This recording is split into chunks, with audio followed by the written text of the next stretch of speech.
ছাত্রলীগের মুখোশ ধরে তারা গেস্ট রুমে বেশি অত্যাচার করতো, নিজেকে শিবির কিন্তু তিনি নিজেকে প্রচার করতে হবে, জাহির করতে হবে সে একজন ছাত্রলীগ। বিশ্ববিদ্যালয়ে গণরুম গেস্ট রুম কালচার ছাত্রলীগ করেছে, আপনারা করবেন না, এটা আপনি বলছেন। শুধু কিন্তু ছাত্রলীগ এই- না, ছাত্র শিবিরও করেছে। আচ্ছা, ঠিক আছে। ছাত্রলীগের মুখোশ ধরে আপনার এরকম অহরহ প্রমাণ রয়েছে কিন্তু আমাদের কাছে।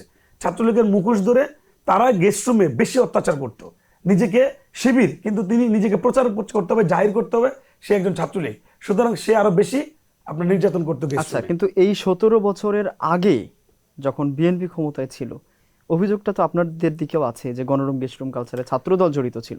দেখেন, আপনি এই অভিযোগ এখন দিচ্ছেন না, তখন কিন্তু আমরা 17 বছর আগে যখন রাষ্ট্রীয় ক্ষমতা ছিল আমাদের প্রজন্মের ছাত্রদল কিন্তু ছিল না। এটা গেল 1 নাম্বার। 2 নাম্বার, আপনি যেটা এখন বলছেন সেটা কিন্তু ধরে নিই যে আমরা লাস্ট 4-5 মাস যত ভালোই থাকি না কেন, তারপরে কিন্তু আমাদের নামে প্রোপাগান্ডা, মিথ্যা অপপ্রচার চালানো হয়। ওইটা প্রোপাগান্ডা। হ্যাঁ, ওইটা অবশ্যই প্রোপাগান্ডা।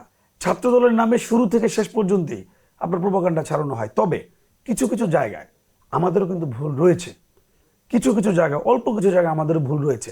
যখনই আমাদের সংগঠন সেই ভুলগুলো দেখতে পায় তখনই কিন্তু সাংগঠনিক ব্যবস্থা নেওয়া হয়। আমরা কিন্তু স্বীকার করি সে আমাদের ছাত্রদলের কর্মী বা নেতা, এবং আমরা তাকে সাংগঠনিক ব্যবস্থা নেই। একমাত্র জাতীয়তাবাদী ছাত্রদল কোনো কর্মী বা নেতা ভুল করলে স্বীকার করে সাংগঠনিক ব্যবস্থা নেয়, এবং আমরা প্রশাসনকে বলি মামলা নেওয়ার জন্য এবং অ্যারেস্ট করার জন্য। এটা আপনি অন্য কোনো ছাত্র সংগঠনে পাবেন না। আমি আপনাকে এরকম ইতিহাস দেখাতে পারবো।